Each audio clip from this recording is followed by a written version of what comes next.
सनातन और तांत्रिक परंपराओं से जुड़े प्राचीन ग्रंथों के पन्ने जब हम पलटते हैं तो एक ऐसा रहस्य बार बार सामने आता है जो जो किसी को भी गहरे अचरज में डाल सकता है। बिल्कुल। और ये रहस्य इतना गहरा है कि आज के आधुनिक मनोविज्ञान को भी सोचने पर मजबूर कर दे।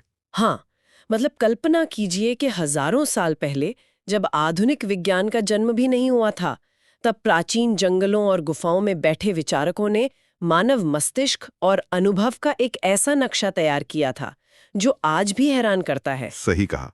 और हमारी आज की इस गहन चर्चा का विषय भी यही है। जी, आज हमारे सामने इन्हीं स्रोतों, लेखों और प्राचीन दर्शन का एक पूरा पुलिंदा मौजूद है और हमारा मकसद इसी रहस्य को डिकोड करना है।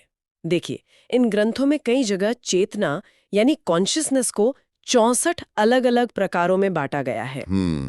64 प्रकार की चेतना। हाँ, तो चलिए इसे समझने की कोशिश करते हैं, क्योंकि जब कोई प्राचीन ग्रंथ ये दावा करता है कि चेतना 64 प्रकार की है, तो पहली बार में ऐसा लगता है कि क्या किसी इंसान के भीतर 64 अलग-अलग आत्माएं बसती हैं? ये सवाल बहुत ही स्वाभाविक है। मतलब क्या हमारे अंदर 64 अलग-अलग लोग रह रहे हैं जो अलग-अलग समय पर बाहर आते हैं? देखिए, जब भी हम प्रकार या हिस्सों की बात सुनते हैं तो हमारा दिमाग तुरंत किसी चीज के टुकड़े करने लगता है। हाँ, जैसे एक पिज्जा को 8 स्लाइस में काट दिया गया हो। बिल्कुल बिल्कुल वैसा ही।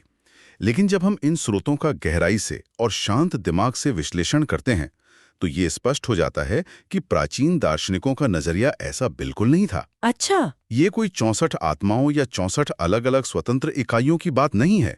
ग्रंथों में चेतना के जिस 64 प्रकार के विभाजन का जिक्र किया गया है वो वास्तव में विभाजन है ही नहीं। तो फिर वो क्या है? वो विस्तार है, अभिव्यक्ति है, जिसे हम एक्सप्रेशन कह सकते हैं।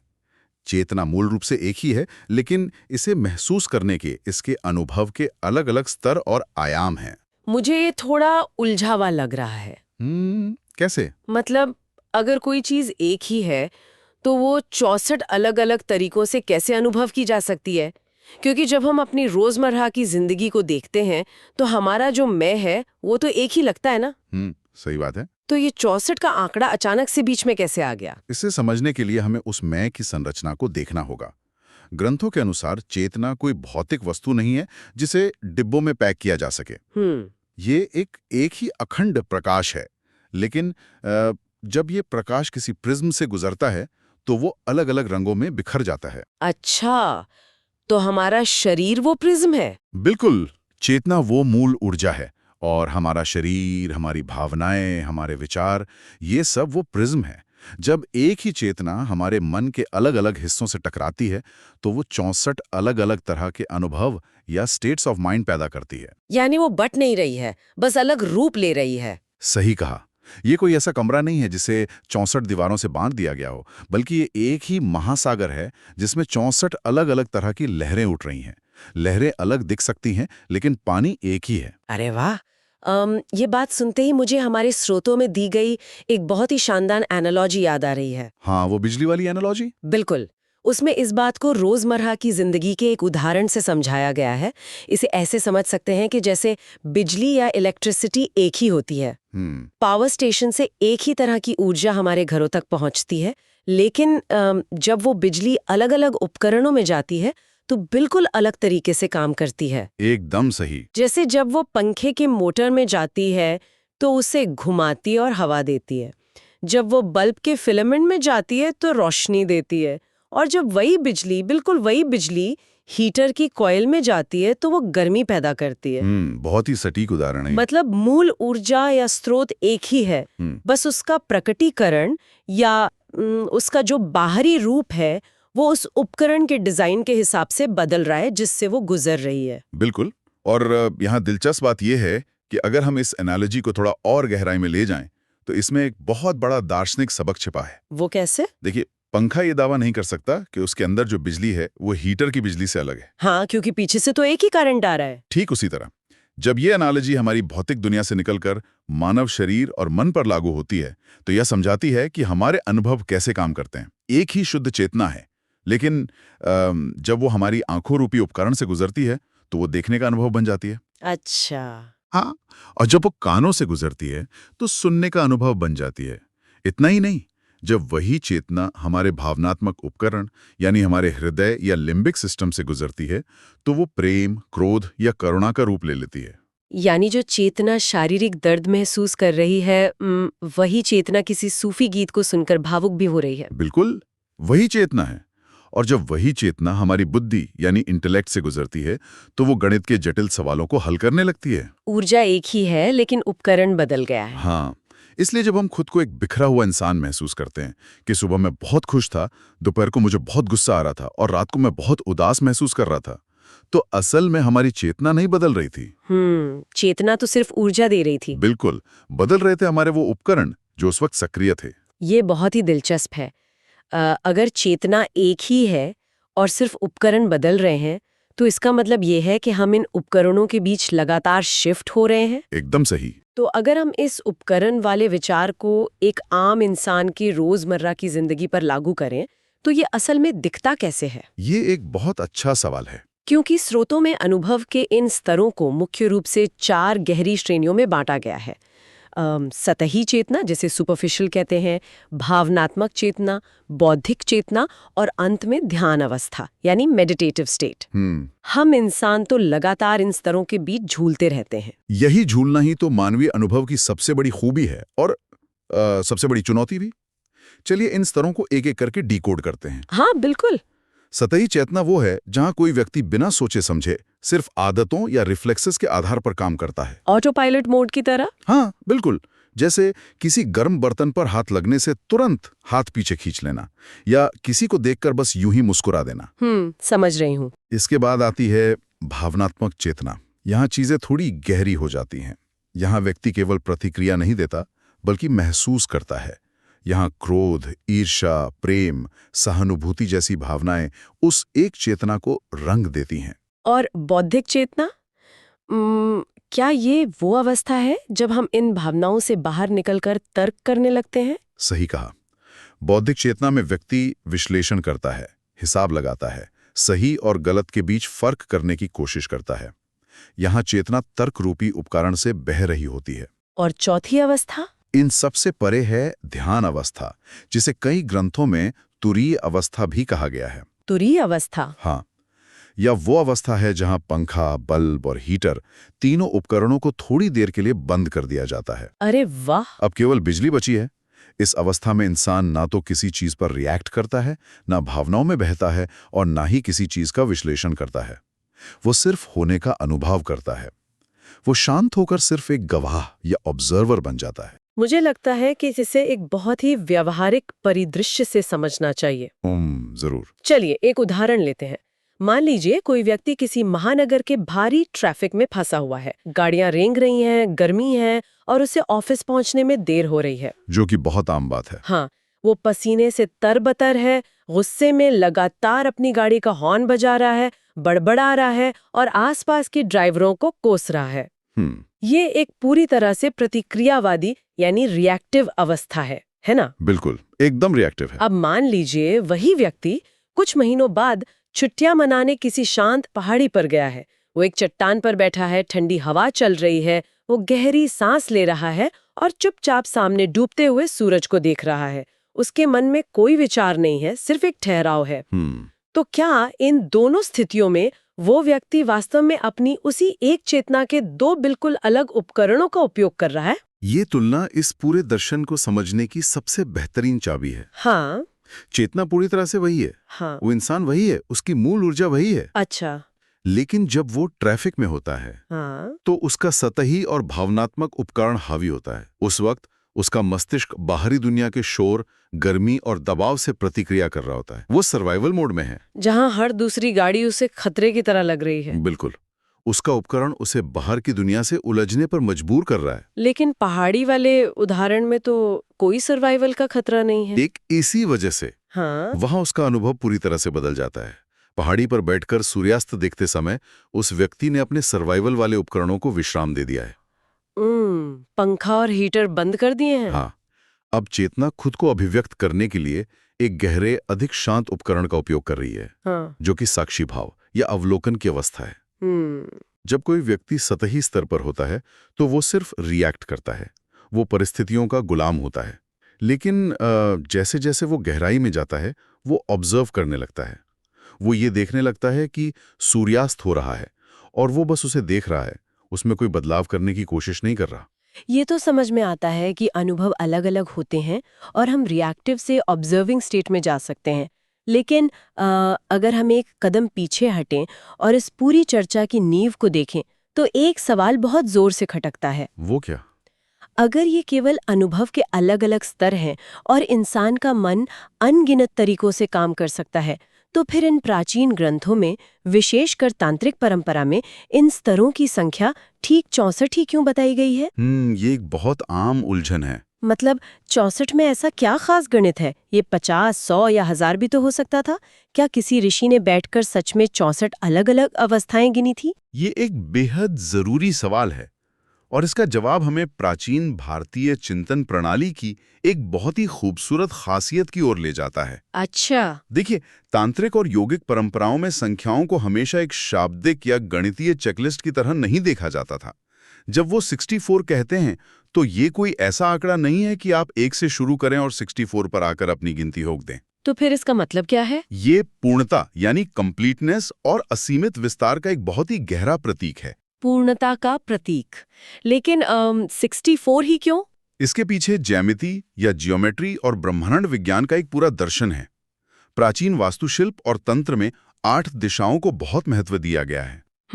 8 को 8 से गुणा करने पर 64 आता है, जो एक ग्रिड या मैट्रिक्स बनाता है।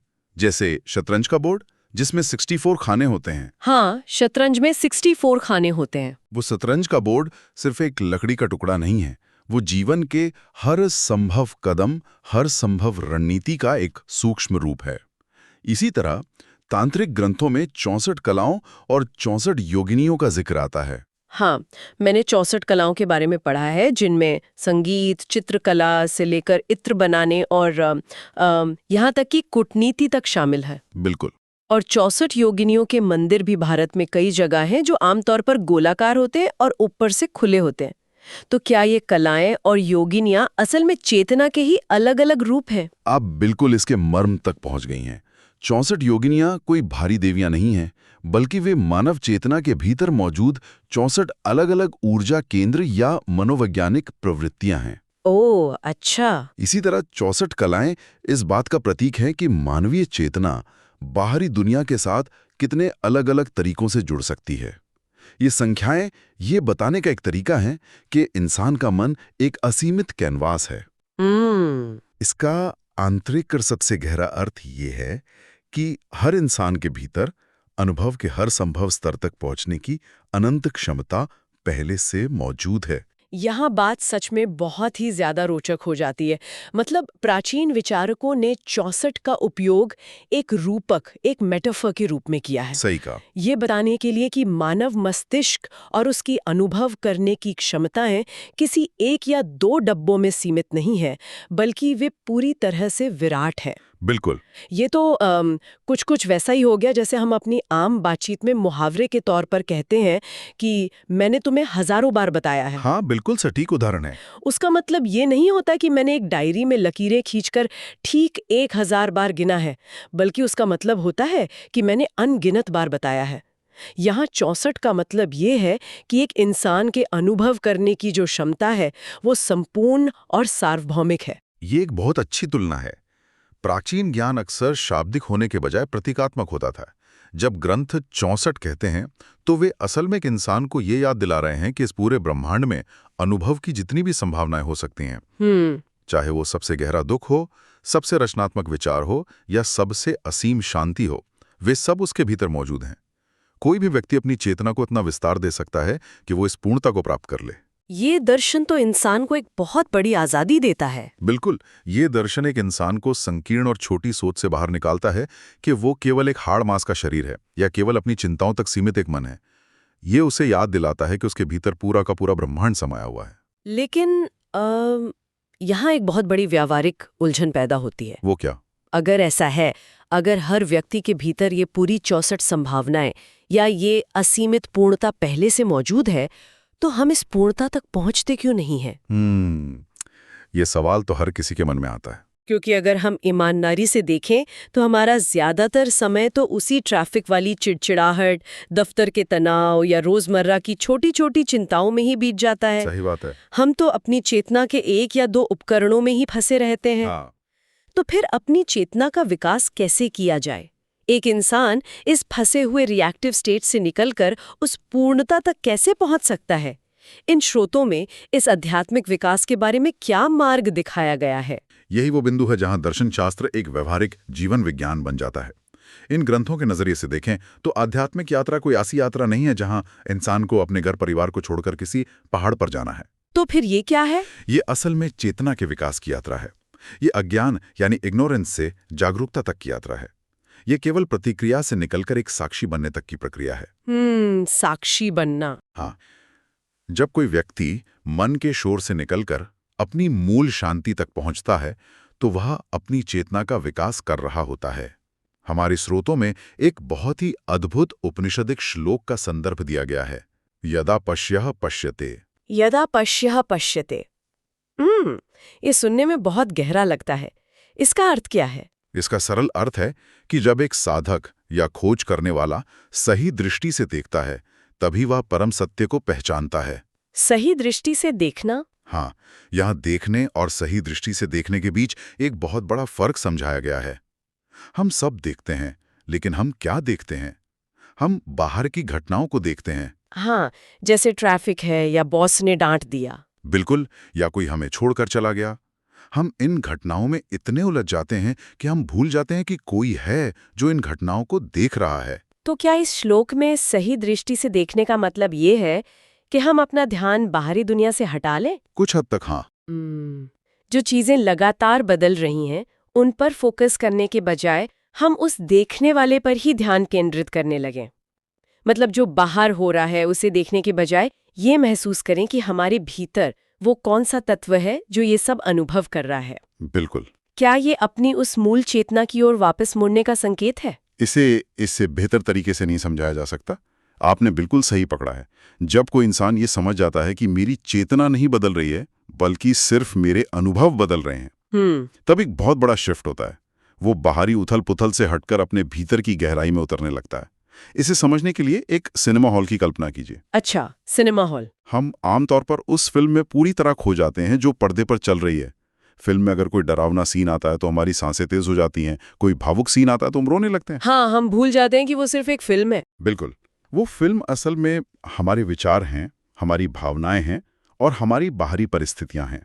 और हम ये भूल जाते हैं कि हम सिर्फ एक कुर्सी पर बैठे हैं। एकदम सही। लेकिन सही दृष्टि से देखने का मतलब है उस रोशनी को देखना जो प्रोजेक्टर से आ रही है और उस पर्दे को महसूस करना जिस पर फिल्म चल रही है। वो पर्दा और वो रोशनी हमारी मूल चेतना है। फिल्म बदलती रहती है, कभी वो कॉमेडी होती है, कभी ट्रेजेडी, कभी एक्शन, लेकिन पर्दा हमेशा स्थिर रहता है। पर्दे को कभी पसीना नहीं आता, पर्दे को कभी चोट नहीं लगती। जब कोई व्यक्ति ये समझ जाता है कि वो फिल्म नहीं बल्कि पर्दा है, तो वो चेतना के 64वें और सबसे ऊंचे स्तर यानी तुरीय अवस्था की ओर बढ़ने लगता है। अरे वाह, ये सिनेमा हॉल और पर्दे वाली एनालॉजी बहुत ही स्पष्ट और असरदार है। ये चीजों को देखने का नजरिया ही बदल देती है। जी। तो अगर हम आज की इस पूरी गहन चर्चा के पन्नों को समेटें और इसका एक सार निकालें, तो वो ये है कि मूल चेतना हमेशा एक ही है, अखंड है और पूरी तरह स्थिर है। बिल्कुल। केवल हमारे अनुभव के जो रूप है या जो हमारे मन के उपकरण हैं, वे परिस्थितियों के हिसाब से बदलते रहते हैं। और एक आम इंसान के जीवन के लिए इस प्राचीन ज्ञान की प्रासंगिकता बहुत ही ज्यादा स्पष्ट है। और वो प्रासंगिकता क्या है?